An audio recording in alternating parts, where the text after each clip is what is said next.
Ibrahim Traoré lance un appel historique à l'unité africaine à travers une toute nouvelle organisation.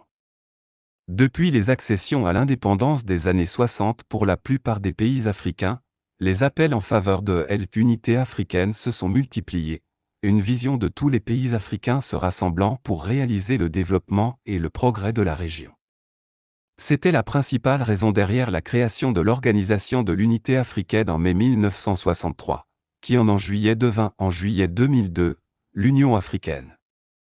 Ce qui fut suivi par l'établissement avec succès de blocs économiques régionaux tels que la Communauté économique des États de l'Afrique de l'Ouest, CEDEAO. Cependant, je pourrais dire sans peur de me faire contredire, que ces institutions n'ont pas réussi à tenir la promesse de l'unité africaine. Le continent reste loin d'être unifié et le rêve d'une Afrique prospère et cohésive semble s'évanouir. Aussi insaisissable que jamais, c'est peut-être pourquoi le président Ibrahim Traoré, membre de la nouvelle Alliance des États du Sahel, l'AES, a lancé une invitation à tous les dirigeants africains à rejoindre le bloc. Si vous êtes nouveau sur notre chaîne, veuillez laisser un like ainsi qu'un sous-titre, afin que vous ne manquiez plus jamais une autre vidéo. Mais, qu'est-ce qui différencie l'AES des autres organisations régionales et peut-elle réussir là où l'UA et l'ECOA ont échoué? Examinons de plus près le potentiel de cette alliance émergente pour atteindre l'objectif tant recherché de l'unité africaine. Le 31 décembre 2024, le président Ibrahim Traoré, dans son discours de l'année, a déclaré que l'AES appartient à tous les Africains qui désirent la souveraineté, l'indépendance et la liberté totale. Il a déclaré que l'Alliance n'a pas été créée uniquement pour le Mali, le Niger et le Burkina Faso, mais pour tous les pays africains qui désirent la libération de l'Occident. Selon le capitaine Ibrahim Traoré, l'AES est appelée à devenir une union forte dans tous les domaines, notamment en ce qui concerne la diplomatie, la défense, la sécurité et surtout le développement. Le président Traoré a en outre ajouté que plusieurs actions sont actuellement en cours pour structurer cette alliance et l'établir comme le début d'une union et d'une souveraineté totale, pour que l'Afrique puisse prendre exemple sur cette alliance et pouvoir avoir un avenir meilleur. Une de ces évolutions structurelles a été la formation de l'identité visuelle de l'Alliance des États du Sahel. Vers fin décembre 2024, les ministres en charge de la communication dans les 3 pays membres, le Mali, le Niger et le Burkina Faso, ont convoqué une réunion à Bamako pour créer un logo et une image de marque distinctive pour l'AES. Pendant 3 jours, des experts de la région ont élaboré des documents pour une communication efficace qui devrait accroître la visibilité des actions de l'AES. Plusieurs options de logo ont été proposées au niveau national, mais la version finale approuvée par les chefs des États comporte une circulaire conception avec les mots Confédération des États sahéliens sur un fond rouge. Le logo comprend également un emblème avec le slogan « Un espace, un peuple, un destin », 3 étoiles qui symbolisent les 3 pays fondateurs, tandis que le soleil et l'arbre baobab représentent la diversité de la vie présente et l'interdépendance des peuples du Sahel. À la fin de l'événement, les ministres ont exprimé leur satisfaction pour les résultats rapides du travail des experts et ont promis de mettre en œuvre de nouveaux outils au profit des citoyens de la Confédération.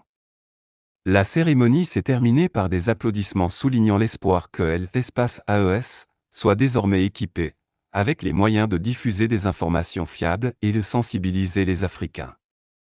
Le président Traoré du Burkina Faso a lancé une invitation claire à tous les présidents africains à rejoindre l'Alliance des États du Sahel AES car il estime que l'engagement de ce bloc en faveur de l'indépendance et de la liberté est essentiel pour réaliser l'unité africaine.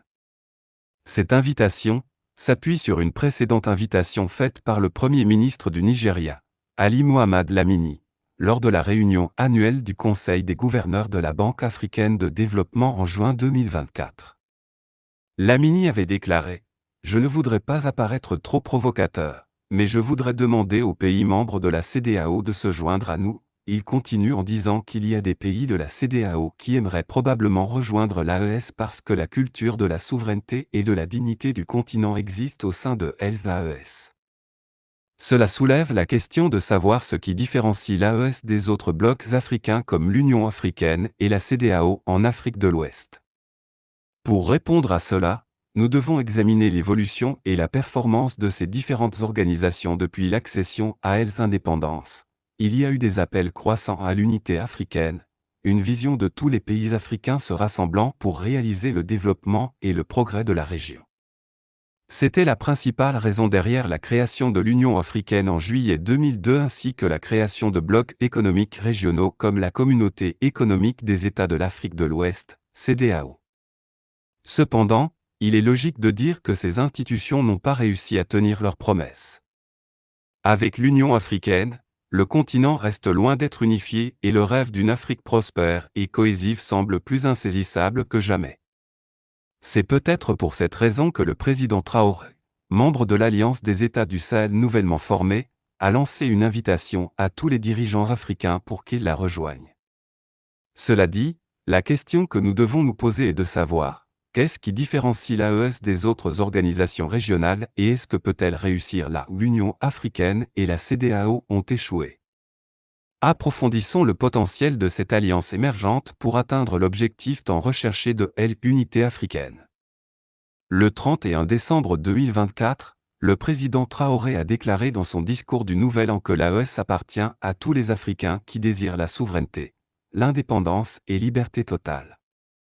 Il a déclaré que l'Alliance n'a pas été créée uniquement pour le Mali, le Niger et le Burkina Faso, mais pour tous les pays africains qui désirent la libération de l'Occident. Selon le capitaine Ibrahim Traoré, l'AES est appelée à devenir une union forte dans tous les domaines, notamment en ce qui concerne la diplomatie, la défense et la sécurité et surtout développement et progrès social.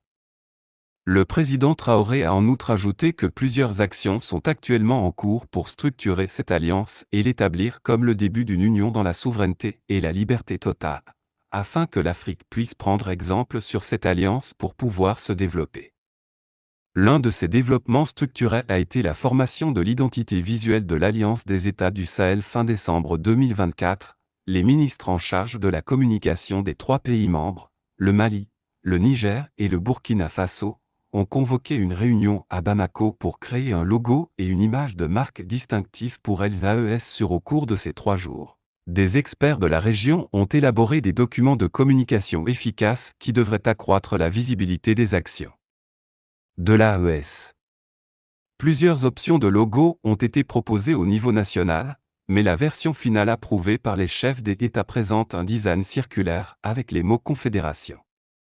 Le rejet par l'AES de l'influence occidentale et sa recherche de partenariat avec des puissances non occidentales peuvent également créer des tensions avec la communauté internationale au sens large, y compris les États-Unis et l'Union européenne, qui peuvent chercher à saper les efforts de l'Alliance ou à imposer des sanctions.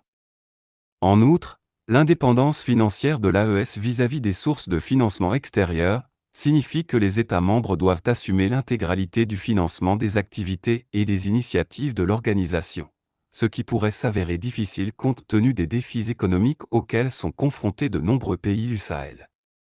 L'adhésion des pays africains à ces rangs soulève la question de savoir comment elle parviendra à gérer les intérêts divers et souvent concurrents des nations du continent. L'intégration des systèmes politiques et socio-économiques disparates de divers États africains dans une union cohésive et efficace serait une tâche formidable. Finalement, le succès sera au rendez-vous. Tout dépendra en fin de compte du calibre du leadership et de l'engagement de ces États membres à la vision de l'unité africaine. Le président Traoré et ses homologues du Mali et du Niger ont fait preuve d'une détermination résolue, mais leur capacité à inspirer et à mobiliser d'autres dirigeants africains pour rejoindre leur cause sera cruciale malgré ces défis.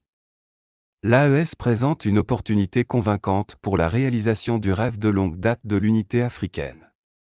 Si le bloc parvient à surmonter avec succès les obstacles auxquels il est confronté et à élargir son adhésion pour inclure d'autres dirigeants africains partageant les mêmes idées, il pourrait catalyser un changement transformateur dans le paysage géopolitique du continent, ouvrant la voie à un avenir plus équitable et plus prospère pour le peuple africain. Malgré ces défis, l'AES présente une opportunité convaincante pour la réalisation du rêve de longue date de l'unité africaine. Les blocs rejettent le rejet de la domination occidentale, Leur concentration sur leurs indépendances économiques et la nationalisation des ressources et leur croyance en la souveraineté et l'autodétermination des nations africaines résonnent avec les aspirations de nombreux habitants du continent. Si l'AES parvient à surmonter les obstacles auxquels elle est confrontée et à élargir son adhésion pour inclure d'autres dirigeants africains partageant les mêmes idées, elle pourrait catalyser un changement transformateur dans le paysage géopolitique du continent. La création d'un bloc de nations africaines financièrement indépendant et politiquement autonome pourrait remettre en cause les structures de pouvoir existantes et contraindre l'Occident à repenser son approche du continent.